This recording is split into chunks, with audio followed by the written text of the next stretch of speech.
What's up, running fans, throwing fans, jumping fans, all around athletics fans? Welcome to Talking to Nobles. I'm Alex Cuesta, partner in crime over there. Dave Hyatt, always hanging out. What's up, brother? Not much. This past weekend to me was the epitome of where track and field is with Diamond League and LA. Just the difference in production. I thought the Diamond League was awesome. You know, it had great people in it, and then the meet in LA. You know, people pulling out. Not having the 800 in the primetime block was atrocious. You had a great field.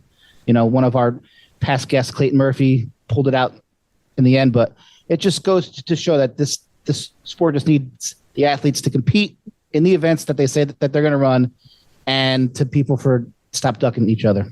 And it's at every level we're seeing the same kid. I forget where it's from. Did a minor celebration again, threw his fist. That's nonsense. Got DQ'd when he was like 50 meters ahead. And then in the D3 Nationals, I believe. Starting a 5K. All starting a 5K. And listen, I get it. Rules are rules. The rule needs to be changed. Every event needs to be a warning to the field when you get to the championship level like that. He was a favorite too. So we're ruining our own sport. Well, not we, but people within it are ruining our own sport. Before we get into anything fun, today is Tuesday, May 30th, 2023. Any astute listeners know that we usually record on Mondays.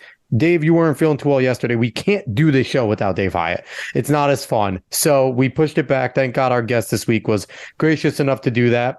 But like, share, follow, subscribe, rate 5-star, Spotify and iTunes. Spread this word of mouth. Go find us on socials. Follow us. Interact with us. Talking in Ovals. We're there. Last week, we had an awesome show. Dave Alfano was on. He is the co-founder of Trials of Miles Racing. If you recently heard that, it's because he ran a fantastic meet, giving out $8,000 to the 800-meter winners. And, two great races. They're a great meet. Dave's doing fantastic stuff. Please, please, please go on trialsofmilesracing.com. Go support what they're doing if you're a running fan. Volunteer if they're in your area. Give help, because if you're listening to this, at this point, more than likely, you're on board with our mission of getting this sport bigger. The only way we're going to do it is a groundswell. So we have to do that. And we're going to talk about some PRs, Hyatt. We have some. Our good buddy, Coach Tefelsky, always the gift that keeps on giving, over from Westfield. We have Alex Valencia running a 4:21 in the 1600. James Hamilton, a 2:01 in the 800. Max Reisman, 47:10 in the shot. Brenton Hatch, 40 feet 4 inches in the shot as well. James McGovern, 147 feet in the disc. And Sanu Glasgow, 21.6 in the long jump. And I could see it in our eyes, our guest right now going through his head as he's thinking, in the past, I would have recruited all of these individuals. But we right now have a legend in the Jersey Shore area for coaching. He's Coach Joe Compagni. He's a former director and head coach at Monmouth University for 24 years. He's now a coach and event director with Shore AC, that's Shore Athletic Club for those that don't know, and a consultant in the world of track and field, cross country, and road racing. Coach, what's going on? Nice to be on with you guys. Yeah, thank you. We're absolutely excited. Again, we've said this to a few people. You were one of the guys. We put our heads together on guests who we want to get in terms of pros in this. And we're like, if we can get Coach Joe, that would be awesome. Considering, Dave and I are both Jersey Shore guys. Hey, and listen, all of us knew who you were going through high school. And who did you see more at any meet that had any relevance? It was Coach Compagni from Monmouth. He put in the work. He was always there. And it was just it. And it showed in the results that he got as a coach. I mean, it was tremendous. Yeah. Well, Alex, you asked me, do I remember you? And of course I remember you, remember you as a high school guy and as a Marist guy. And and you guys are doing great things with the podcast. It's really fun to listen to, and you've had some awesome guests. So it's been fun. Yeah, I was telling everyone, I'm like, this is actually the first college coach that actually ever talked to me in high school at all in any sort of way. And I was like, always just forever grateful. And, always was like, at times I'm like, I love my time at Marist, but man, what coach put together at Monmouth would have been a blast. But overall, we're pumped to have you on. I want to jump right into our first segment, the segment we do with all of our guests. You were a runner as well as most of our, guests are. When did you get the spark that running, track and field, cross country, everything it encompasses was the way you want to go with your life? Like most people, it was high school for me. If you asked me what I wanted to do as a young guy, I would tell you that I wanted to play in the NFL, and if my backup plan was to be in the NBA, right? So Yep. neither of those worked out for me as a skinny 5'11" guy. But I was actually getting ready for basketball season one year. I think I was a sophomore, and just running. I would go to the college by me. Grew up in Cortland, New York, and I would go to SUNY Cortland. I would run on this concrete oval above an ice rink, and then I would go shoot baskets for hours to get ready for basketball season. And discovered that I was not going to thrive or do very well on the basketball team, and that the running thing was kind of okay. So I didn't start until I was a junior in high school. Wow. And then went out for cross country. Knew absolutely nothing about it. Literally got handed a pair of what looked to me like a pair of bowling shoes with nails in them before my first cross country race that were spikes at the time. I think I fell down 3 times on my first race because I didn't know what spikes were. And but discovered that I liked it, and discovered it was one of those things that you could, if you put more work into it, you can get more out of it. And really wanted to find a place in the athletics world where I could do something, and that was my best shot. It's interesting. You could say that you share the same start as Johnny Gray. You both started junior year running, so there you go. You have a claim there. You started with Johnny Gray, and also it's interesting. I didn't know you were from Cortland because one of my former Marist coaches, Terry Horton, is an absolute legend up at SUNY Cortland in terms of running and football. So, yeah. I have to catch up with Terry because I know him very well, of course, as a fellow college coach. He's an awesome coach, and I love the folks at Marist. They're all great people and great coaches. But I did not know about Terry's Cortland connection. Cortland legend, 400-meter hurdle specialist. I had and a football player there as well. He was a 2-sport beast. So. Wow. You never know, right? When you're talking, because Terry's a very humble guy. He's not going to talk about himself, but I'm going to brag about Terry Horton because I love the man. He's like another father to me. But this is about you, Coach. We're jumping back in there. So I have a question. Go ahead, Dave. So you didn't start running till junior year cross country. So when you were getting ready to go into college, how was that whole process then? Because you didn't really have much of a background at that time. No. For coaches to actually see you. So how did you end up at Delaware, and how did that whole process go? Yeah, so I only ran 2 years, and I ran 3 seasons, but I only ran 2 years. I was not a star by any means. I'm at a upstate New York high school, and not the star of even my own team.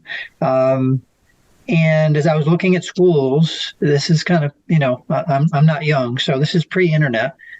You really could only find out a little bit about teams, and they could only find out a little bit about you. And no one was calling my house, that's for sure, to recruit me. So I called 2 coaches, 2 schools I was looking at. One of them called me back, and it was Coach Fisher at Delaware. He asked me about my times. I told him. He didn't laugh. And he said, well, if you want to, you can be on the team. And that's all I knew, and that's all I had to hear. And that was one of the main reasons I went to Delaware, was I was going to get a shot to be on this team. Not to mention the gorgeous campus of Delaware, and the education is fantastic over there.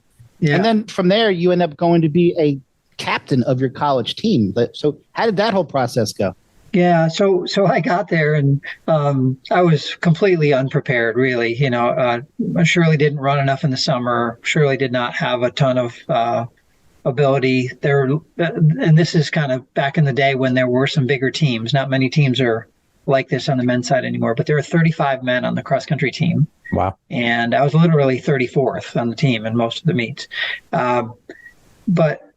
And not only was I not able to keep up with the top guys, but I'd never even seen anybody or heard about anybody who could run that fast. So it was really an eye opener for me. And my roommate was actually from my hometown, Jared Savage, and he was a football player.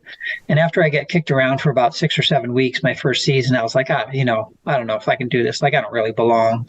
And he kind of looked at me like, well, I don't know what you're talking about, but you're not quitting. Like, you're not leaving the team. I was like, oh, okay, I guess I'm not. I guess I'm going to stick this out. That's So I when stuck with bullying it. is a positive, kid. That's a positive bullying right there. That's good. Right. Yeah. I was a football player, positive bullying, and he's somebody I'm still in touch with now. So forever grateful. Um, and, I stuck it out, and I certainly was never a star of the team there, but I got to the point where, I worked my way up where I could contribute and did a ton of work like we all do in college to get better. And was, it was an honor to be a captain as a senior and, try to help the guys around me, and coming from somebody that loved team sports, that was really my favorite part, was really helping the team be a team. Yeah, we actually hear that a lot. Almost everybody here says that their favorite part was being on relays or being part of a cross country team. That been more than anything that they did as an individual. Yeah. Was being a part, of the whole team concept. Yeah. Yeah. And I know you've talked to some of your guests about, different ways to improve the sport. And I think it was Danielle Toro may have said that, the team aspect is really big. If we could kind of focus more on the team aspect, that would be a way that we could get some attention. Because a lot of times, I don't want to get on my soapbox yet. We're not there yet, but we come home from meets and a lot of the meets we go to, we don't keep score. And then we try to explain our sport to other people, and they don't know the difference between a 1,500 and a 15,000. And we don't keep score. And, we have these funny events that people don't know anything about. And then we're like, why isn't anyone paying attention to us? Why won't they watch us? Why don't they follow us? Well, if you can make it a team thing and you can make it relatable and you can keep score, in our country, that goes a long way. Absolutely. Certainly does. Absolutely. So, Coach, what were your specialties on the track during your time at running? Obviously distance, but what did you do on the track itself? I was a 2-mile guy in high school, and then 5K, 10K guy in college. So if you don't mind, longer was better for me. This is always the fun part. What were your PRs? I think I ran, I'm trying to forget them, actually, Alex. I was hoping you weren't going to ask me that. No, I think I ran low 15s, like a 15:06 5K. Nothing wrong with that. It's always the fast guys that like to sit there and be like, almost up 15. It's like, okay. I was lucky to run 16 in my heyday. Yeah. Well, it wasn't fast, and I wasn't setting any records, that's for sure. And it's funny, Hyatt, this comes back to what Adam Vest said. Guys like us, we have such a skewed idea of the sport. Yeah. We have Coach here saying, 15:06, not fast, 15:06. That's not fast. In our world, yeah, sure. It's not 14:30. It's not low 14. So we're all sitting there like, it's not going to make nationals. But it's like in reality, 15:06 is fire on the track. Like, you're burning it up there, Coach. Don't shy away. And he didn't have any super spikes either. He was doing no spikes. Everyone wore half-inch spikes down probably then.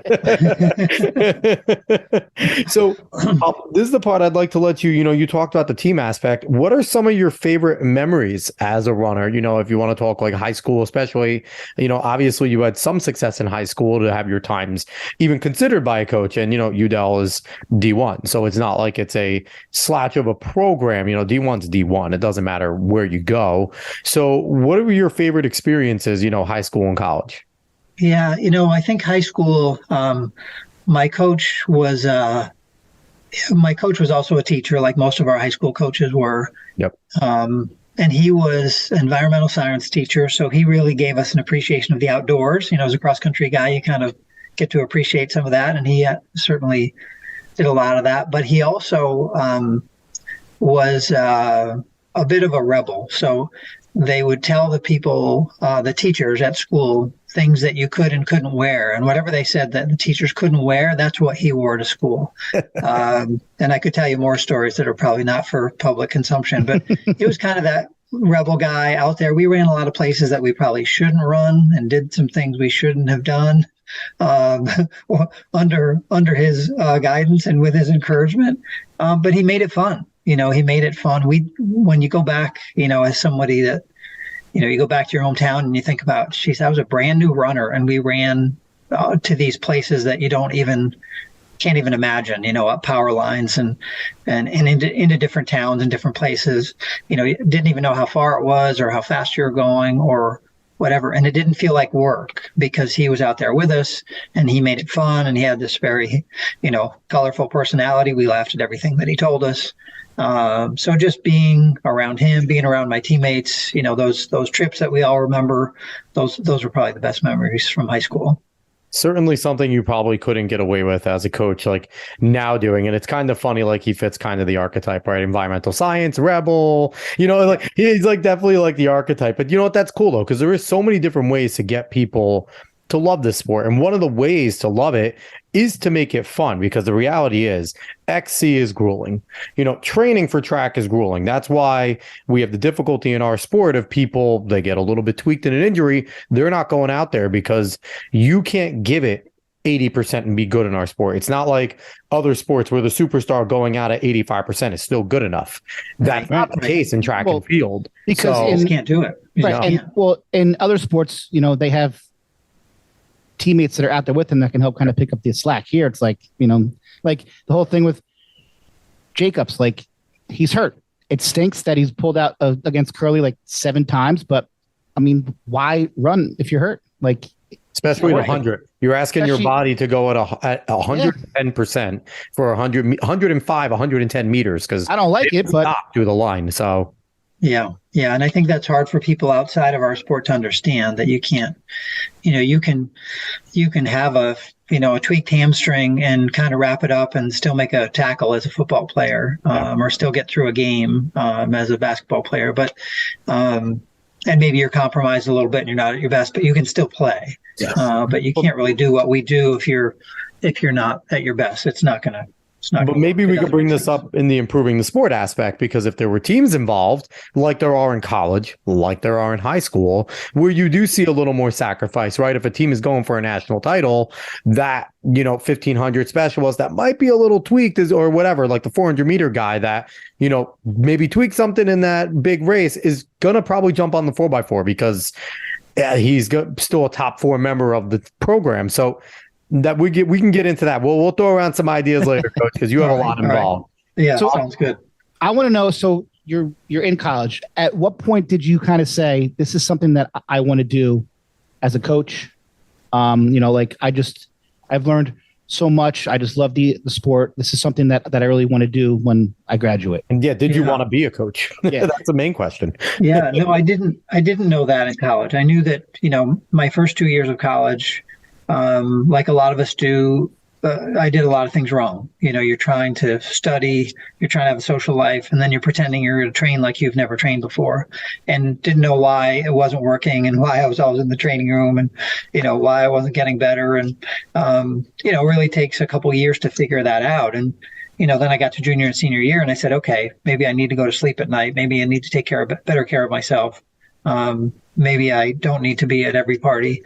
And, took it more seriously, and then saw the results, saw some big improvements because I was more dedicated to it. And, I'm not afraid to say I'm one of those guys who cried at my last college race, because you realize how much time and energy you've put into it, and that you love it, and it's you over. Don't want it to end.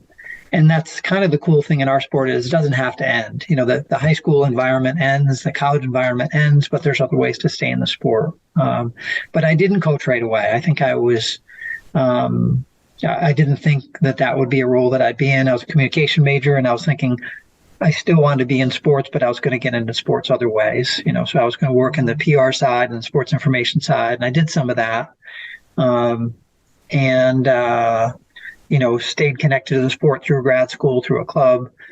But I realized that trying to do it from the other side was too far away. It wasn't quite, I didn't, if you're a sports information person, I really admire those people. They do amazing work. But you can't have an impact on a win or a loss, really. You're just kind of promoting what's happening and what has happened. So, after grad school and after working in the real world for a couple of years, I got an opportunity to coach. And I had to. My family was sure that I was crazy, that I had gone crazy because I had to leave a real job making real money to go coach somewhere I'd never been. For a low salary. Division II school. For, I think it was $2,000. I'm pretty sure it was $2,000 for my first year. That wasn't for the season. That was for the year. Oh, wow. But the good news was that after 4 years, my salary was $2,000, and it wasn't for the season. That was for the year. Oh my God. So, you do odd jobs and you do other stuff. But I remember just starting coaching and kind of going from my terrible little apartment down the hill to practice and thinking, man, this doesn't, just like it didn't feel like work running in high school, that didn't feel like work to me. It felt like, something that was really fun and really enjoyable and something that I couldn't wait to do. And and we've all coached here, and I think we'll all agree there's kind of an addiction to when you have your athletes be successful. It's like we've all had success here on the track. We've all been good runners, and there's nothing like watching your athlete just get a PR. Run a really good race and put it all together. And it doesn't have to be, your top athlete. Like, coach, you've coached from some tremendous athletes at Monmouth, but I'm pretty sure you were happy when that senior that was wanted to break 15 so bad at the conference meet finally broke 15, or you took them the last chance and they did it, and you're able to share that moment. Like, those things in coaching become an addiction, and it's kind of hard, to give up. So what have been some of your favorite memories now in the coaching end that you can talk to? Yeah, that's a hard one because there's so many good ones, and I really was so fortunate to, after being 4 years somewhere else, to come to Monmouth at a time when the school was growing and athletics was growing, and kind of came in at a good time. So certainly the first time we won a conference title, which was not until my third year there, was really special. That was a team that didn't have a lot of stars, didn't have anybody going to NCAAs or anything like that, but was a team that really put it together and, scratched and clawed for every point and found a way to win. So that was really cool. And then, of course, as happens when you coach a men's team and a women's team, very quickly someone said, well, what's wrong with your women's team? So then, then you're like, all right, I got to get it done on the other side too. And so it was, a couple of years later when our women's team won for the first time. And so those first couple championships are absolutely very special. And then being a part of, some individuals that got to a high level.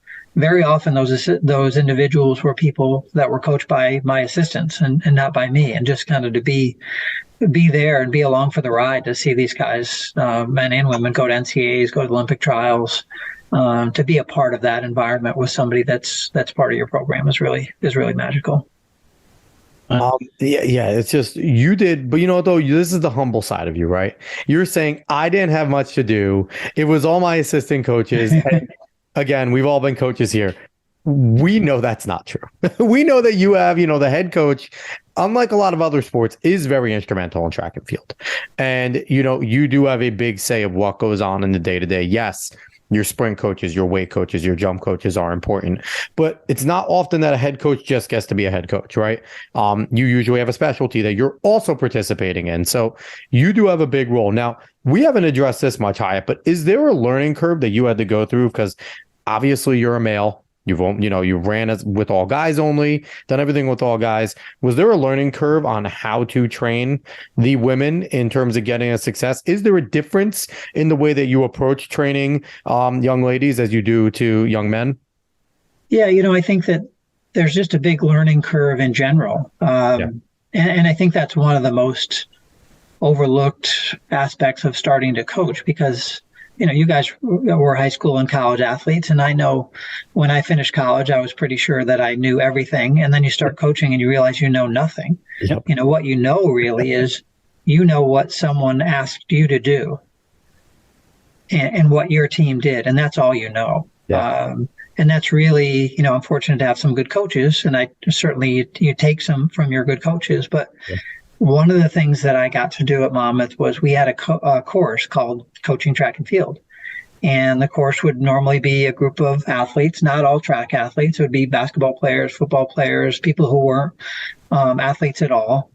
And we would talk about training theory and coaching philosophy in general, and then apply that to track and field and apply it to other sports too. And one of the first things that I would do in that class is I would ask them, how many of you are athletes or were athletes? And almost every hand would go up. And I would say, how many of you had good coaches? And still almost every hand would go up. And I would say, how many of you would coach the way you were coached? And still almost every hand would go up. And that's where I would stop them, because I would say, if we all just coached the way we were coached, things would never get any better. Correct. Like that. You have to go back. You have to go in reverse 100 miles and be like, well, why was I coached the way I was coached? And was I coached properly? And do I understand the science of this? And do I understand training theory and coaching? Do I have a coaching philosophy? And, you have to study and do some research so that you really understand what you're doing. And the example I use is, when I played football in junior high, you didn't get water at practice because if you wanted water, you were just a big baby. Right. You really, there's no, if you ask for water, you're certainly, asking for trouble, really. And now we know that if you don't drink water for a long period of time, you die. So, probably that wasn't the best thing. No. Probably we should not just coach the way we were coached, or, we might be causing some big problems. So yeah, I think that's one of the overlooked things is you really do need to do some homework and study and, do coaching education. And then to answer your question, Alex, I do think that men's teams and women's teams have differences, and every team is unique. Every team from year to year is different. And we almost always met separately as a men's team and a women's team. Didn't mean the workouts were different or the meets were different or anything else. There was just a different energy with each team. And it varied from year to year and team to team. But I just wanted the women's team to have their own culture and environment, and the men's team to have their own culture and environment. And those teams certainly supported each other. That's where our sport is unique, is, the men's team can support the women's team and vice versa. But when you add up the scores, you're adding up a men's score and you're adding up a women's score. And those teams needed to have their own identity and their own leaders and have their own culture. Right. One thing that I always wondered, you were at a school, it was Division I, but we could say it was a smaller D1 school, not power conference. When you were going to meets to watch high school kids, did you have a list of kids that you were going to focus on?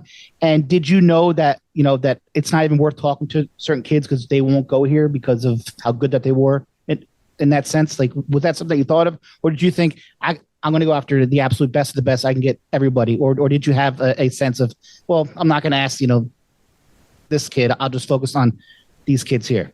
Yeah. Good question. I certainly have people that you're looking at, and I'll tell you two quick stories about that. One of my first years, I was at Foot Locker Northeast. So I'm up at Van Cortlandt Park, and Gags was there as well. And I had met him once or twice before, but he didn't really know me. And I thought, oh, great, this is my chance to go talk to Gags more and learn from him. And he spent about 3 seconds with me that day. Now, this is a warm guy who's normally very friendly and great with everyone, but he was there to recruit. He wasn't there to hang out with other college coaches. And it, dawned on me. I'm like, oh yeah, I'm not really here to hang out with other college coaches.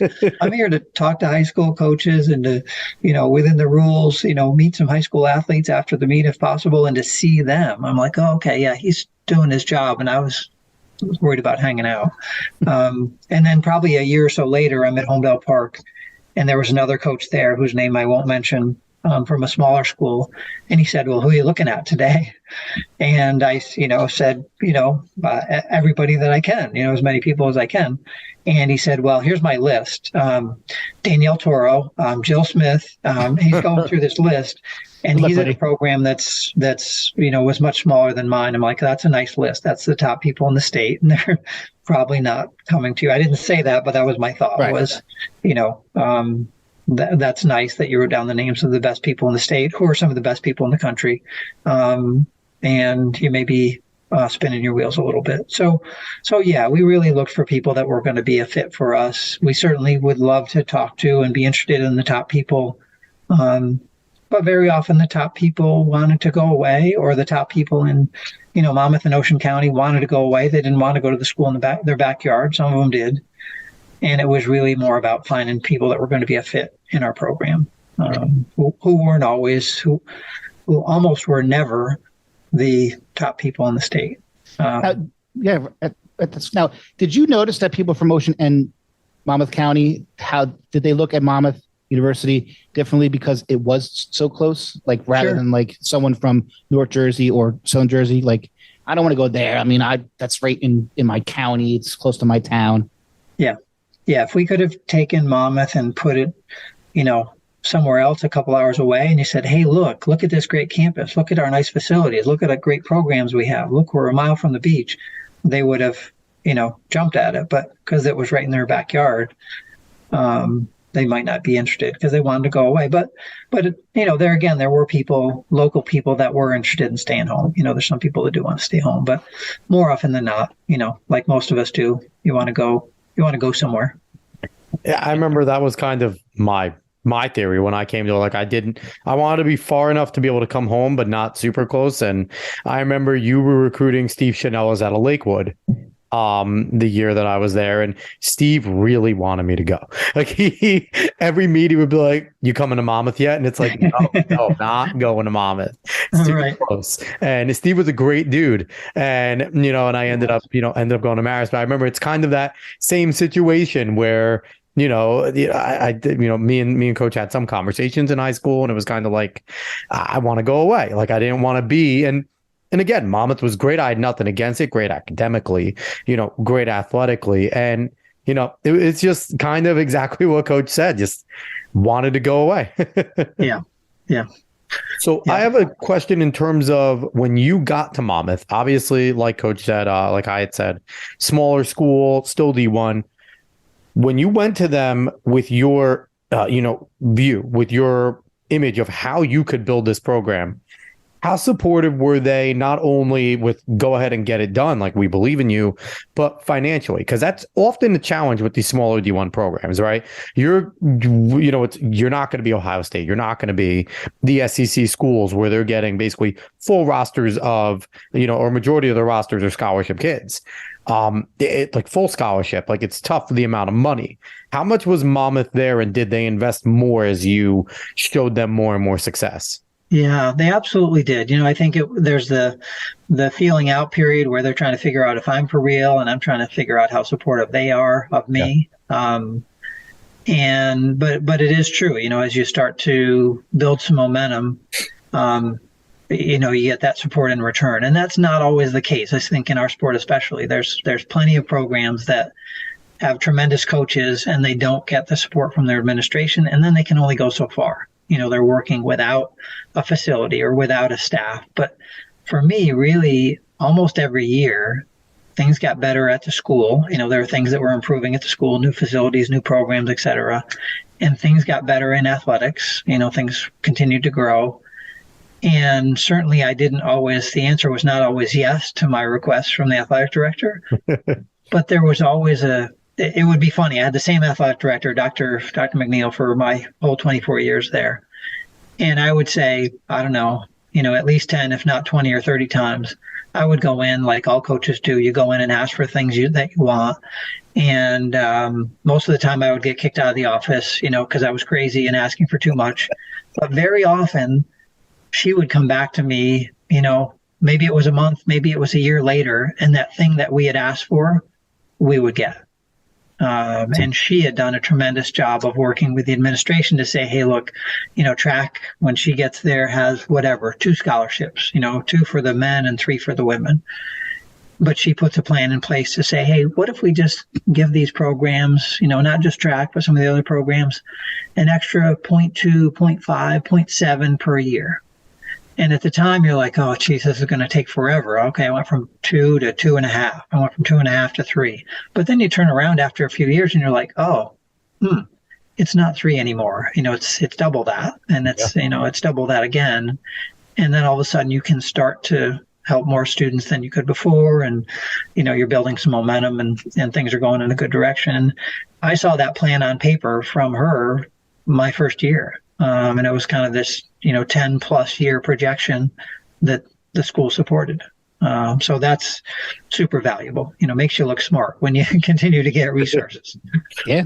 Was there any acceleration? Because from the outside looking in, once Monmouth made that one magical tournament run in basketball and like the bench really got big notice on ESPN, was there kind of an acceleration there from an athletic side? Because from the outside looking in, which run are you talking about? Because I remember one of my high school teammates, well, not my teammates, one of my classmates, 2 years older than me, went there and they made it to the tournament the first time. It was Corey Albano. And they actually made it there for the first time, and Monmouth was on TV. So it was more the recent one. More the recent one. I think in like the late 2000s when they went, and I remember watching on ESPN, and I think was it Pappas was the star of the team maybe, and I think it was a big one. It was a year that they got blown out, and then he stole the ball and dunked it, and because he was pissed. I forget which one it was. Yeah, and that was the year that they made the tournament. And from me, just the outside looking in, it kind of looks like that's when the facility started to get upgraded. And that's when, I know some of the athletes from Manchester that went to Monmouth because they were like Jordan Ferguson went, right, and then Joe Johnson played football there. And, so there were a lot of really good players that went there. And, Josh Amanowitz played football there too, like a lot of Manchester guys. But it seems like they kind of not got more serious, but were like, okay, let's do this. Like, let's accelerate whatever plans we have. From an inside baseball perspective, did it seem that way as well, that after that national attention came, like they were like, let's kick this into gear a little more. Let's get our coaches a little more support because we can do this. Yeah. Yes and no. We actually, those couple years recently when they had some great teams and they beat USC and they beat Notre Dame and, had some huge wins, they actually didn't make the tournament. They lost in the conference finals. And, I think we made the second round of the NIT, if I remember right. But we've had some great teams since King Rice has been there. Tremendous teams. Yeah. He's the coach, one of the coaches I admire, because from the day he walked in, he said, we'll play anybody, anywhere. And they schedule these teams. And a lot of schools will still not schedule against him, even though not every one of his teams has been as strong as those teams. A lot of teams will not, including some in-state schools, will not schedule Monmouth basketball because they know, they may come and get you, and those schools don't like that very well. But did coaches call out Rutgers without saying it? Just throwing that out there. Dave, you're going to take offense, Hyatt? Rutgers is getting some basketball dogs coming in. They are not the only ones. I should say that. But yeah, there's teams that there's teams that were even, I'll tell you, slight inside baseball without naming any schools, that we had scheduled. They make their schedules 2-3 years out, and they called us back after a couple of years where we had some big runs and have some big upsets, and they said, we're not coming, and we're not playing you. They canceled games because they just, in their mind, couldn't afford to run the risk of us upsetting them. But that's kind of the college basketball world. So, there were times, we went to the tournament a couple of times my first few years there, and it didn't change anything directly in my program. It wasn't like someone, somebody came with a treasure chest of resources for us, but it changed the perspective, and it changed the outlook, and it changed what people thought was possible. It's just elevated, as Dr. McNeil would say, all boats will rise. When somebody does well, it's just good for everybody. I mean, because having that success can only help when you're going out there and you're recruiting. Hey, you can go to the basketball games. It's a great atmosphere. Right. That. Yeah. When basketball's doing well, when football's doing well, when other teams do well. And that's one of the unique things at Monmouth too. And one of the reasons I always loved it there is all the coaches are in one building, and they have been forever. Well, we were in trailers when I first got there, but that's another story. But for most of my time, we were all in the same building. So you walk down the hall, I walk in, and, there's the football coach, there's the basketball coach, there's the soccer coach, and we're all kind of supporting each other and asking each other how it's going. And at the next level above Monmouth, that's not always the case. Very often there's a basketball building and there's a football building. And absolutely. And you don't know those coaches, you don't see those coaches. And there's a real sense of, rapport and support for for the programs, within the department there, which is really cool. So, going along with, the things that you did in your career and how great Monmouth became under your tutelage. And, as I said, like, obviously Dave went to, Rutgers. I ended up at Marist, but there was always something where I would look back and I would see Monmouth results. And, I'd be happy when I saw good things happen in Monmouth because that's my backyard. I'm an Ocean County kid. Like, right. It was our school. So just seeing the great things that you did there, for us on the outside looking in, we're like, that's freaking awesome. Like, they're having success. How do you, as a coach, as a director of both the men's and women's program, how do you measure success when you're looking back at a season? What do you do to look back and say, this was a successful season. This was a little bit of a drawback. I could be better here. We could do this. Like, what was that like in your measurements of success? Because to us, it's results. It's X's and O's. It's, Dylan Capwell going to nationals. It's all these crazy things. But what was it for you as a coach and your program? Yeah, I think that, and I think it's true at the MAC, CAA, NEC level, and it's true at the Big Ten, SEC level. The first thing is always your conference. Those are sort of your rivals. Those are the ones who are who you're going to face in our sport 3 times a year, 6 times a year, really, men and women. And that's really the first measuring stick is how'd you do in the conference, and then that's the first thing that everybody's going to ask. And for us, as we started to have some close battles, there'd be years where you'd come up short, and you'd have to convince your team that they were still a very good team if they happened to lose the conference meet, 176 to 175. You'd be like, you're still a pretty good team, even though we didn't win. And then as you're, winning the conference more, which we were fortunate to do, then you're looking for the next challenge. Then you're saying, how well can we do? And I always loved IC4As and ECACs. Oh, yeah. Because that was our chance to line up with everybody else in the Northeast, with some Big East teams, with, teams that were, from different conferences or at bigger schools than us. And we knew we were going to go to that meet and we're going to keep score and we're going to be able to measure, where we're at against them. So to climb up at that meet, to climb up from being my first couple of years barely having anybody qualify and being able to get towards the top of that meet and to win IC4As once in track and to win an ECAC title in cross country, those things are really cool too. So certainly those, in our sport, the results are easy to measure and, getting people NCAAs, those kind of things. But, it sounds corny to say, but obviously you're measuring success by a lot more than wins and losses and championships and team scores. There's a lot of other things that are super important that are really your measuring sticks of what success is. Yeah. So I'll say this, while it was cool to see you while I was coaching at Marist, like all the time while Monmouth was in the MAC, really happy you guys aren't in the MAC anymore. Like you guys just came in, kicked the doors in, kicked everyone's ass, men and women's side for, what were you there for, like 5 years? I think it was. It wasn't long. 6, yeah. It was 5 or 6 years, and it was kind of like, everyone kind of realized, I think, jointly, it's like, Monmouth, coach built the program here that's kind of a little bit too big for the MAC. And we have some good schools. Ryder's good. Manhattan's good. Like, like they built some good programs. But like you guys came in and was like, they're a little bit a step above what we're doing here in the MAC. So it was great seeing it was time, but awesome to get you out. It was Monmouth and track, and then in XC you had Iona. Right. Oh my God. It was just Iona's still there though. They won't leave. Yeah. No, they're tremendous in cross country. I asked somebody once, look, what do you think the top sport in the MAC is? And, you get different opinions from different people, but I was very biased. And I said the best sport in the MAC is men's cross country, because you usually have a team in Iona that's in the top 20 in the country.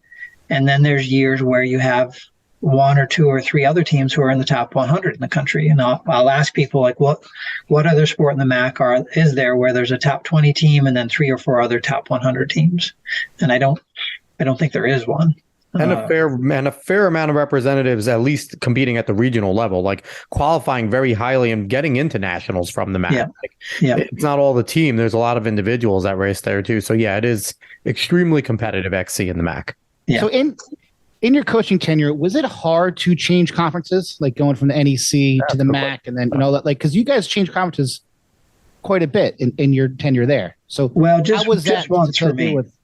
Just once for me. It was from the NEC to the MAC, and it was a change. When we came in, Iona had the longest winning streak in the country in men's cross country, and they still do. Nobody's touched them. Yep. And Manhattan had the longest winning streak in the country in men's track.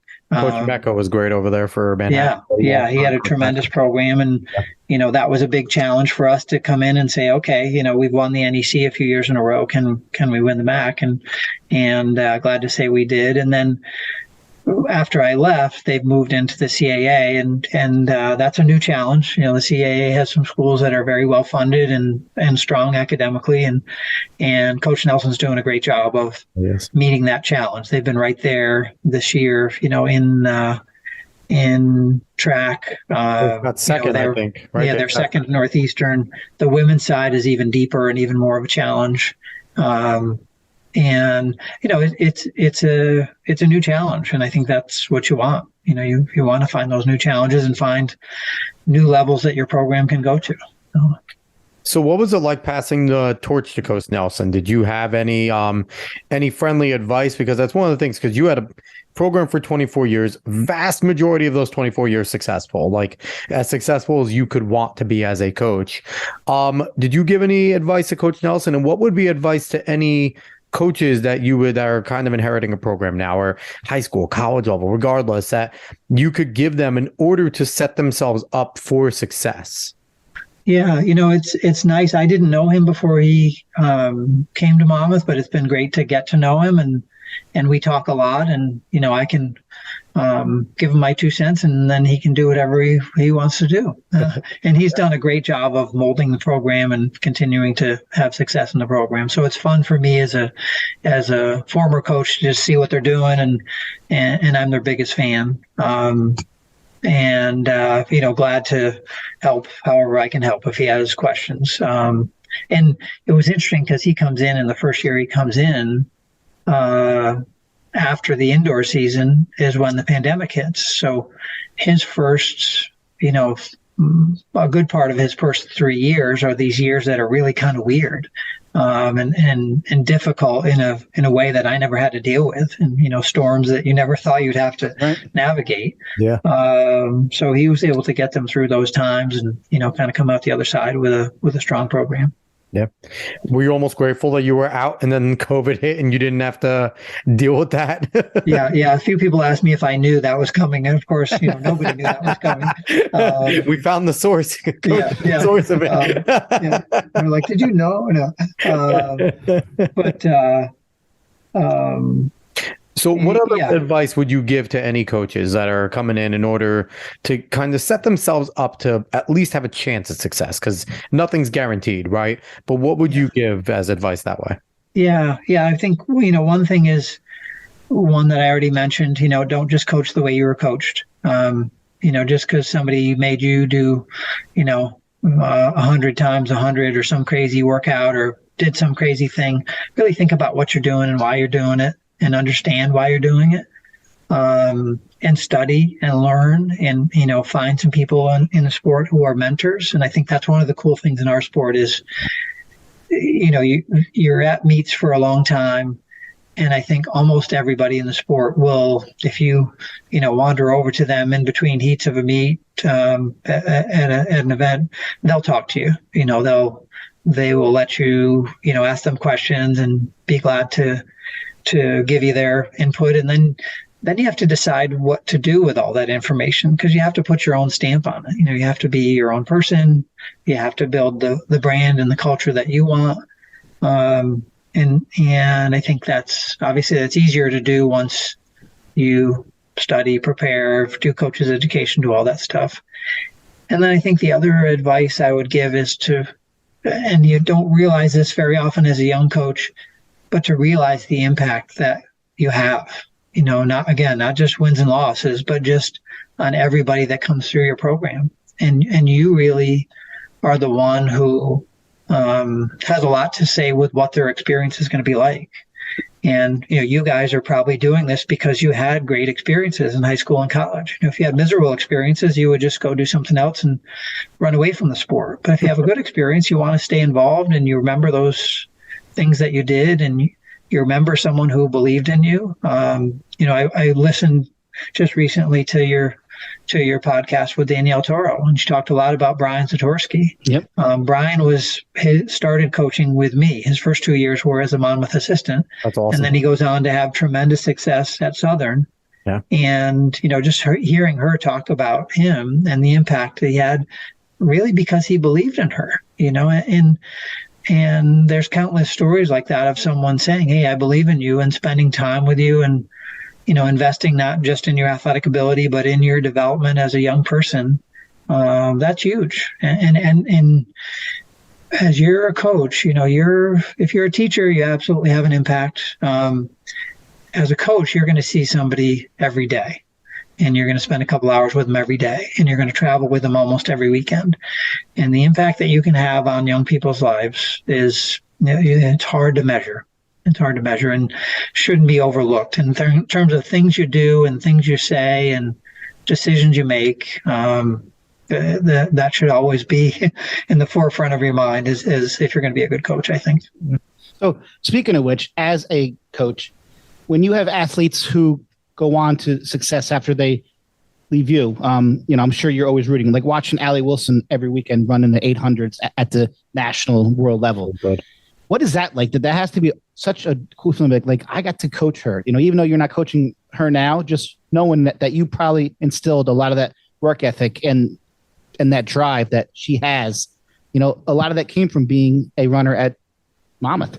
Yeah. And, she's a great example, and her primary coach was Chris Torello, and he did a beautiful job with her, and I was glad to help a little bit. But just seeing, she had a very normal college career where she had her struggles and had some time where she wasn't confident and had some injuries and had to overcome a lot and had to have someone like Coach Torello really believe in her and say, hey, you can be really special. And her spending a lot of time saying, like, me, really? Like, you think I can run with those people? And then, buying in over time and being able to do it. And then to see her keep doing it and to see some of the other people, her and Ford Palmer and others that have had success after college that's just a blast. Really, really cool for them. So I have. Oh, go ahead, Dave. Just one more thing about coaching. How much did the influx in technology change in your career in terms of the recruiting process? Yeah. A lot.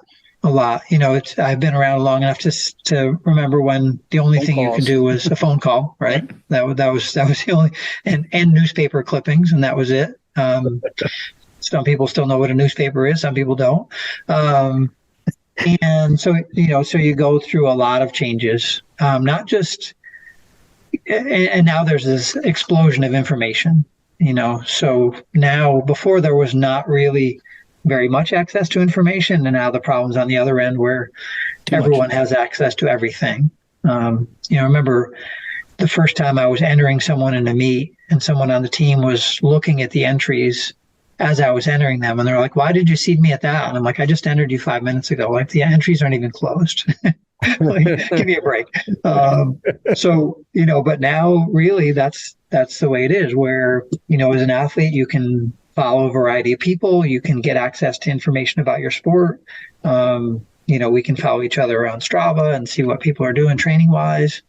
And I think you have to embrace that technology and kind of keep up with things to realize that it is different. Again, you can't just do it the way somebody did it to you 20 years ago or the way I did it 20 years ago. Coaches now are like sending kids tweets or DMing them, and like great meet and things like that. It's just such a different time than when I was being, running in the mid 90s. It's almost overwhelming from the coach aspect and the athletes. Yeah. As much as I have no love lost for the NCAA, this has to be a really difficult time in terms of how they regulate recruiting and things like that. And, I'm not a huge fan of, the governing body and everything like that, but I would not want to be in the NCAA office right now trying to figure out what exactly to do with this social media stuff, how to handle it, what are the new rules and policies, because rapidly changing. Like, how do you stop an athlete from allowing a coach to see their Strava because it's a social media thing. So how do you prevent that? Like, obviously there's a no tampering, but can you prevent from just linking with that college coach that you're trying to recruit with? And these have been my workouts here. You could just see them. We're not actually communicating, but you're seeing everything I'm doing. Like, I don't know. I again, no love lost for them, but man, that really sucks.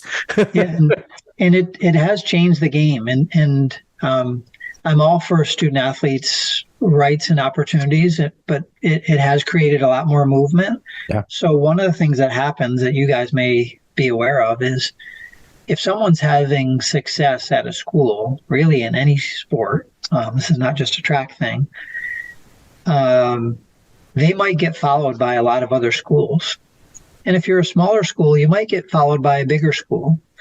And just think what that would be like. Just think for you guys, if you're a freshman or sophomore having some success, and then some big schools start following you. Then you think, geez, maybe I should go talk to them. Maybe I should look at them. So it's created a very open marketplace, and it's created new challenges for sure. And you'd like to think that people will be honest and ethical, and do things the right way. But it's just created such an open forum that it's created a new challenge for sure. Coming from a small school, I'm calling that tampering. Dave, you're outnumbered 2-1 here. Listen, no, it has to be hard on coaches now, Yeah, I mean, it has to be easier in certain aspects, but harder in the other ways, especially being from a smaller school. Yeah. So, Coach, I want to jump into your post-coaching career because, this is something I think about this sport, and a lot of sports have this, obviously. I think it might just be a coaching thing because coaches, we can never stop, right? Dave and I still love being coaches, which is why we talk to athletes and coaches every single week. Like, it's still kind of there. But, you had a very successful time at Monmouth. You left that program in a really, really good position. A program that people know about nationally now, right? There's some national names. That Monmouth jersey is at NCAAs pretty often. And you jump right back into the sport. Like we said earlier, you're, a coach and event director at Show AC. You're a consultant. What made you want to keep going in the sport and keep giving back to the sport? Yeah, I don't think I was sure about all the things that I would do. Some of them have happened a little bit accidentally, but I think my answer to why is why not? In a position where you still can hopefully make an impact in one way or another. And I'm doing a big variety of things now, but they're all things that I enjoy, and you try to have an impact in different ways. And it's been a good learning experience for me. I coach everything from 5-year-olds to 75-year-olds now, and nice. And that's different. They're different than college kids. And helping to direct some events, both college events and some Shore AC events. Some of that are things that I knew and I had done before, and some of those things are brand new, and things that you need to learn how to do. So I'm glad to still be able to contribute in a lot of different ways, for sure. So I want to talk a little bit about the Monmouth Invitational meet that they have every single summer. It was one of my favorite meets to go to in high school. Just to go watch, seeing some pro athletes. How do you guys go about getting some of these top pros to come to Monmouth in early September? Yeah. So you're talking about the New Jersey, yeah. Okay. This is probably this is the third year that I've been involved. And the first year was when things were still partially shut down. And the New Jersey International Meet has this long history. This will be year 36 for the meet. There's been athletes from 40 different countries there. There's been dozens of Olympians that have come to the meet. But in the last few years leading into the pandemic, the meet wasn't as big or as strong as it had been. And then, coming out of the pandemic, you really have to almost start over. But there is a nice tradition with the meet with some people like Elliot Denman, who the meet is now named after, 1956 Olympian. Great man. Speaking of people who still do a lot for the sport. Wonderful man. He's 89. And when I wake up in the morning, almost every day I have 3 or 4 new emails from Elliot with ideas and things that we need to do. Awesome. So he's keeping me busy. Send Elliot here. This is the ideas place. We want them all. Yeah. He's a legend. And he's so excited. The meet is now named after him, and he wants this year to be special. And it's really just, part of it is the tradition and the history of the meet. Part of it is, and I know you talked to Dave Alfano about this, part of it is just having the right kind of environment that the pros want to be in, and that involves, prize money and opportunities to compete and opportunities to qualify for the things that they want to qualify for. So it's really a variety of things. The mile there is always pretty stacked. It always has great guys. It's usually always sub 4. It's just a great meet to go and watch. I used to go when I was in high school. Every year, my season would be over. I'm like, hey, Dad, drive us there. Or then when I could drive, I would go. It was just a fun meet to go watch and see some pros, see some guys run sub 4, run 45 seconds in the 400. It was just always fun. And one of my favorite was the Masters Mile, watching these older guys, like a Harry Nolan. I think his name was, go there and run like a 449 at the age 60. It was always just a fun meet to go to, and it brought all different aspects of people. I had very fond memories of going to that meet. Yeah. And Harry's a good example of how you can stay in the sport.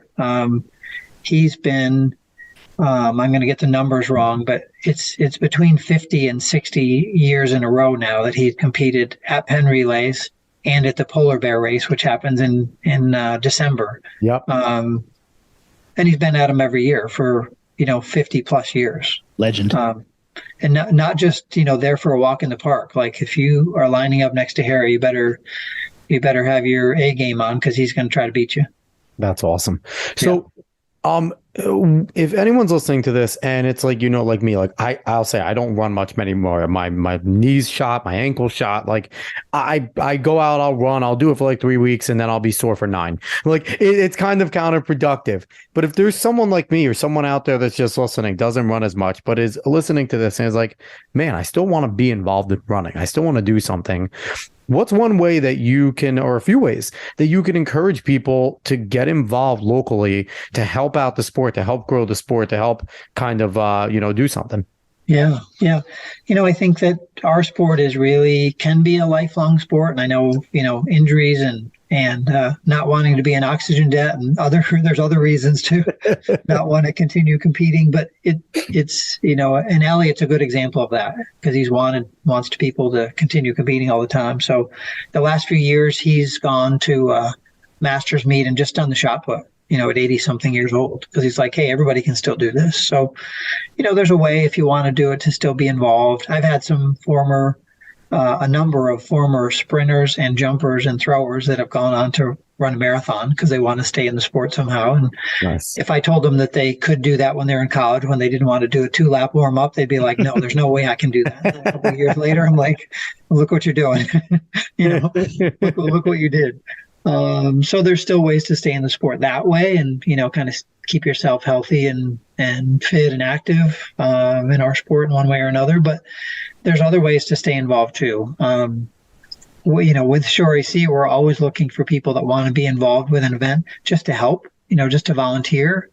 So that is an avenue that's always available, and we're not alone. Other events and other clubs are looking for the same thing. How can people get in contact with Shore AC if they want to reach out? What's a way to contact them? Me. We have, I do a lot of the events with Erin O'Neill, and she's a former college runner as well. She ran at LaSalle. Yeah. So we're always looking for people that want to help, and they can just reach out to us through the Shore AC website for sure. There's another avenue, and you guys talked about this in one of your other shows a little bit, that if our sport's going to do well, we need people who have been involved with the sport or are fans of the sport to use what they have to give back. And sometimes that's financial. Yep. We talk about time, talent, and treasures. Some people, what they need to contribute is some treasure, because that could help some events for sure. And then another way, and some people will think this is too nerdy and it's not for them, but there's a huge shortage in track and another sport of officials. Yep. I help with some college events, I don't know if these numbers are true, so I don't want to sound like a bad politician and just be making up numbers, but the numbers that a prominent official told me was that pre-pandemic there were 10,000 USATF officials, certified officials, and that post-pandemic that number is 4,500.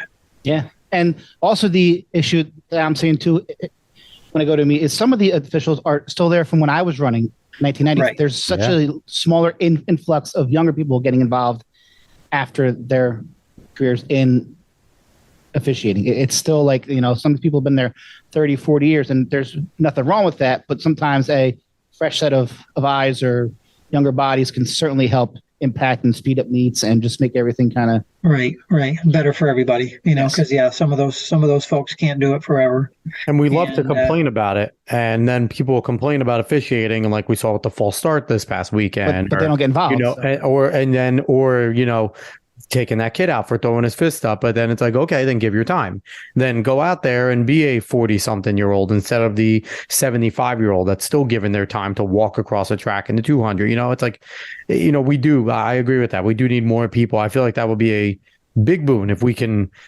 have more efficiency at the meets. And like Dave said, there's nothing wrong with being a 75-year-old official. But when they're the most prominent ones at some of the biggest meets, it does tend to move a little bit slow at times. Yeah. And I told a couple of young people, a couple of recent Monmouth grads, if they get certified to be an official, they can kind of pick their spots. It's not like you're locked in and you have to do 20 meets and you have to do it every weekend. You can kind of say, hey, you know what? I'm going to the beach, or I'm doing some other things these other weekends, but I'm free for some of these Tuesday meets, and these couple of weekends I would work a meet. And it's at the point now where you could do that, where you could say, here's my schedule, here's the weekends that I want to do this. Yeah. And almost guaranteed you'll get hired. There's so many high school meets that have one official there. So it's coaches can't really coach their teams because they got to time everybody. They have to rake the laundry. There's definitely a huge shortage, especially when we used to have all these dual meets. Now it's starting more where they're having conference meets. So it's a little bit less. But if there was every team had to meet on Tuesday against one other team, sometimes there would be no official that would show up, and it was all on the coaches. And then you have a hard time coaching your own team because you have to take care of things that are really you shouldn't have to. And it's not a bunch of teachers hand timing to help out. That was all the time teachers helping out in the high school. And I'm like, oh, well, third place, I had a faster time than first place. Well, that ain't going to work. Yeah. No, it's true. And, it's a bigger issue, but part of the reason people don't want to be track officials is you don't make what you make as a basketball official, for instance. It's not your get rich quick scheme by any means. Isn't that crazy? Like, you make less money, but you're there probably 3 times as long on a Saturday meet at an invitational. So, that does kind of suck too. That the pay doesn't correlate with the amount of time. I'll say this: the time, but they make less calls. They're firing the gun. They're making sure everything. Obviously, I've never been an official, so there's probably some intricacies in terms of certifying things and everything that I don't know behind the scenes. But in terms of the on the field work in the middle of the action, a basketball and football official is kind of. It depends on the event. More on top. It does depend on the event. Like if you're doing shot put, you have to mark every single thing. You have to make sure that you watch it and mark every single throw. So it's definitely it's still a difficult job like anything else. Yeah, but it just stinks, that we have so few, because it could really help the sport. I think that's one of the best points that we've had on this without a doubt. And I think Eddie Baines was bringing that up too, but we just ran out of time. But there's such a need for good, solid officials who are competent and can just help these meets. And because it helps everyone. It helps coaches, helps athletes. It just helps everybody keep the sport progressing. So I have 2 more questions before we jump out of here, Coach, because, I don't want to keep you for too long. First one is, we've asked a lot of athletes and some coaches in the New Jersey area high school about the Meet of Champions, because there's a lot of things the NJSIA seems to just want to keep tinkering and keep on trying to knock on the door, getting rid of the Meet of Champions. They want to get rid of all these big meets that New Jersey's had. And we just want to get kind of a catalog out there of all the athletes that have competed, the coaches that have been there. Now, I want to get it from a collegiate coach in New Jersey. How important is the meet of champions for you in cross country and track and field in terms of your recruiting? Because obviously everyone does go and look at nationals, right? You want to get those caliber kids. But is there something that with the meet of champs that kind of lets people stand out in New Jersey? Like, do you weigh that very heavily if they can perform well at meet of champions in New Jersey? Yeah, because not every state has a state champion. It stops, group level or sectional level. Right. Yeah, most states don't. Most states just have their group level meets and that's it. So you got multiple state champions in every event, and New Jersey has that opportunity for people to go on. And I for the last couple of years I've helped out a little bit with mile split, and mile split in New Jersey especially gives our sport tremendous coverage. Tremendous. Keller does an amazing job. Yeah. Robert and Robert May, his wife, May and wonderful Jim work. Lambert, those guys are amazing. Yep. They're not responsible for putting on the meets, unlike what some people think. That's no. They just help. They just take the times, seat everything, but they're not in charge of who runs and who doesn't run or any of that. Yep. Yeah. And I was helping out last year, working with Jim Lambert, just doing some interviews at the Meet of Champs. And I hate to say it, but the Meet of Champs last year, partly because of the schedule conflict that was created, was probably the worst one. There was all these national meets. There was 3 of them, and they were the same weekend. It was it was awful. Yeah. It was rough. But in general, you guys know this. That would be a meet that even, whether it was on a Saturday or whether it was on a Wednesday, and a lot of years it was on a Wednesday, coaches would fly in from all over the country for that meet. I mean, I would go to that meet and think, I'm going to get some recruiting done. And I would turn around and there's Kentucky and USC and Alabama. And they're all there. And they're all there for a reason. And it's because it's not a sectional meet and it's not a group meet. And the best athletes were all there in one place. And, you guys know New Jersey has some of the best track and field athletes in the country. Absolutely. One of the best states in the country. So the value of that meet is huge. And presenting that meet in a way that it should be presented, like some of these better meets are presented now, like what Dave's trying to do at Trials of Miles, and like some other meets that are put on where it's not just come and run your event and go home, but it's an event and it's a presentation and it's packaged well and there's some thought put into some of those things is huge. Yep. It's a difference maker in terms of track and field still being as strong as it is in New Jersey. Meet a Champion should at least be a big YouTube live event. At minimum, it should have a massive promotion where you take your group champions and you find out exactly who's running what race, right? And we can promote that because, like you said, the New Jersey talent is national talent. Like, there is no doubt about it. We are one of the best states in the country.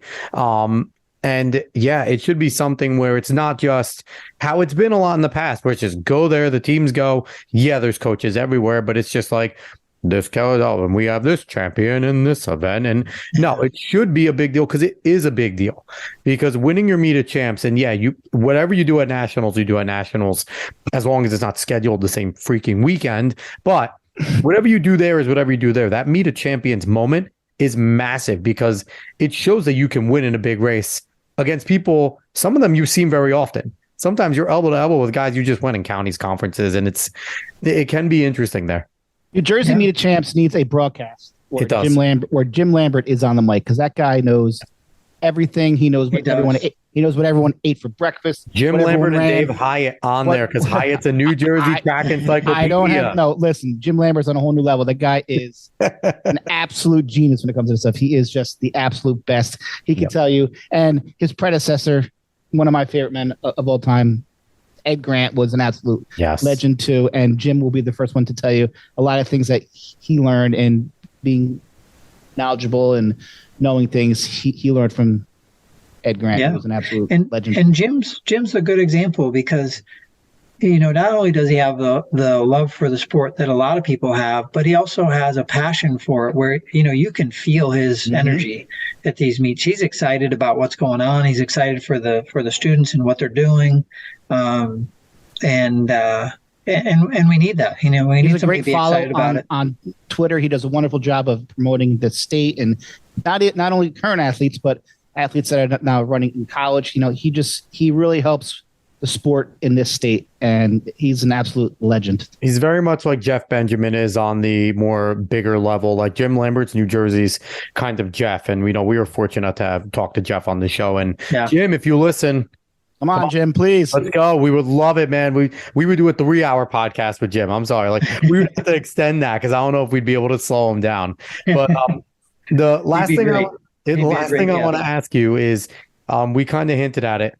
If you had about, unlimited resources, unlimited access, could do what you want, how would you improve the sport of track and field in order to make it something where not just track junkies like us would sit there and watch, but something that a casual would be able to sit down and enjoy and watch? Yeah, man, that's give me one more hour, Alex, and I can answer that question really well. We'll have you back on. We'll just hash this out one day. That'll be part 2. No, I think, we mentioned the team aspect. I think that it would be valuable if we kept score more and if we focused on the team aspect more because, in our country, that's what people understand. And I know people want to position us as an individual sport, and there's a lot to be said for that. But I think when you can have a team dynamic, have a team aspect, what's the track meet that everybody in the U.S. watches? It's called the Olympics, where it's, the U.S. against the world. And there's a medal count, Yeah, there's a medal count. And we're all watching that. We're cheering for we haven't watched team handball in our whole life, but we're cheering for Team USA and team handball because we want to see our country get a medal, right? So, I think that could be a valuable way that it could happen. The sports world is very splintered now. There's just so many things to watch and to do. And the track world is really splintered now too, where there's just so many different opportunities. There used to be one high school national meet. Now there's at least 3. Embarrassing. That is so, it'd be nice if we could kind of get together and get some people to work together and not just try to get their little slice of the pie, but try to do what's going to be best for the whole sport. I'll give you one example and then I'll stop because I could go on for an hour about this. One of the things I got to do as a college coach was be on some committees, the Division I Executive Committee and other committees. And we spent a lot of time talking about what we can do for our sport. Part of the problem is that track people are really detailed. So those meetings would devolve into whether lane 5 was better than lane 6 or tiny little details. Meanwhile, you look at some sports like college lacrosse, who got together and decided the best thing we can do is get all of our championships to happen in one place on the same weekend. And the lacrosse world comes together on Memorial Day weekend for championships in one place, Division 1, 2, 3, and it's like a festival for a couple days. And while we're worrying about these tiny details, other sports have wagering and championships and festivals and things that we're sort of like, gee, maybe we should think about that. Maybe we should do that. So we need to get together and work together to put on a better product. So what you're saying is we need to get some more of the sprints coaches in there and a little less of the distance coaches who are more in the intricacy side and a little bit more the sprints coaches who are more of just like people who are the problem. I don't know. I tend to talk. Listen, a lot of the sprinters I coached were usually people that could possibly go and really play football, or a lot of your distance guys were like, I've been stringly and gaggly my whole life. I'm just going to go run a lot. And, that's not to say there aren't some great athletes in the distance, but the percentage seems to be a little bit higher there than, in the sprints area. But yeah, I tend to agree with you. It's funny because everybody kind of protects their little corner of the market, both in the college world and beyond. Yeah. And, at some point you have to put that away and say, hey, maybe adding this event or subtracting this event or promoting this event is not best for me or my program, but it's good for the sport. Clayton Murphy said it the best. There's no reason why he should be winning as much money in the 800 as, Jacobs in the 100. He flat out says it, or Noah Lyles in the 100, because people come to see the 100. No, very few people are coming to watch him in the 8. And that's very, big for arguably the best 800 meter runner in the country right now, at a pro level, to say that, Noah deserves more. But that's a hard thing that, like you said, that's a hard conversation to have, and a realization that, maybe more people need to come to, right? Yeah. We need to do more of that, or we're going to keep getting passed by other sports that are just marketing themselves better. 100%. So, marketing coach, thank you so much for coming on the show. This was an absolute blast. Thank you, guys. Thank you, Alex. Thank you, Dave. could chat with you guys all night, but at some point people don't want to listen all night either, right? Again, I say all the time, we're not Joe Rogan yet. We can't do 5 hour 5 hour podcasts. Like, we're not there yet. When we do, we'll do that. But once again, he's Joe Compagni. He is a former director, head coach at Monmouth University for 2.5 decades. Coach and event director over at Shore AC. Now you want to get involved, go on the website, go get in contact with him. And he's just heavily involved still in running in every which way. And I want to bring up a few things that he wanted to promote real quick.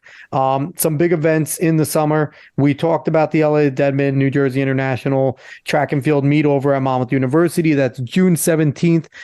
Hyatt gave a nice promotion there. Go out there, fun family thing. Go see a lot of fast runners. Are entries still open to that, or is that locked in? They are. They're still open till the day after the meet of champs. All right, so everyone, any pros that are listening, I don't know if anyone listens anymore, because since we had Clayton and Robbie, maybe go run there. Go run. Go do it, Mom. It's beautiful. Also, the Big Bang Mile, July 15th, USATF, the New Jersey 2023 Road Mile Championship over at Homedale. Go over there. Go on the website.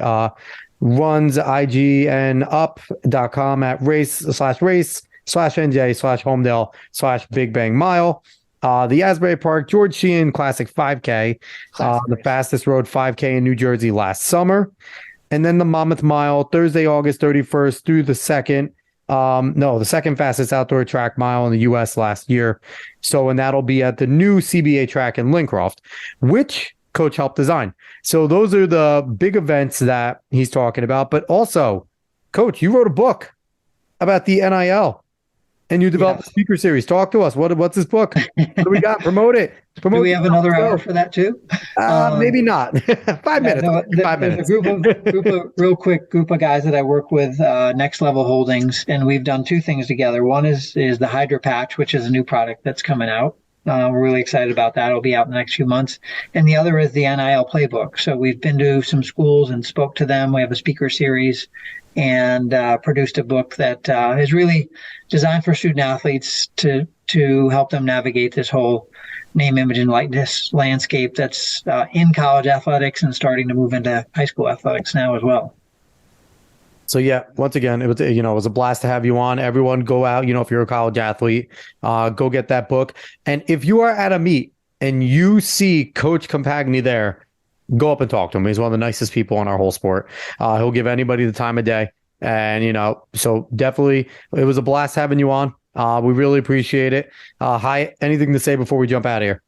I just want to say, it's kind of an inspiration to see someone who, after a great college career, could have called it quits, but that you're still going strong, still doing everything that you can to promote the sport, make the sport better and bigger than it's ever been. And I just hope that there's more people like you out there who want to do what's best and make the sport as best as I know and you guys know that it can be. Definitely. So once again, Talking to Nobles, go give us a like, share, follow, subscribe, rate 5 stars. Spotify and iTunes, spread this word of mouth. Social media, go find us at Talking to Nobles. We will be back again next week, probably on Monday, maybe on Tuesday. Who knows? We'll be here one of those days, but we'll talk to everyone later. So long.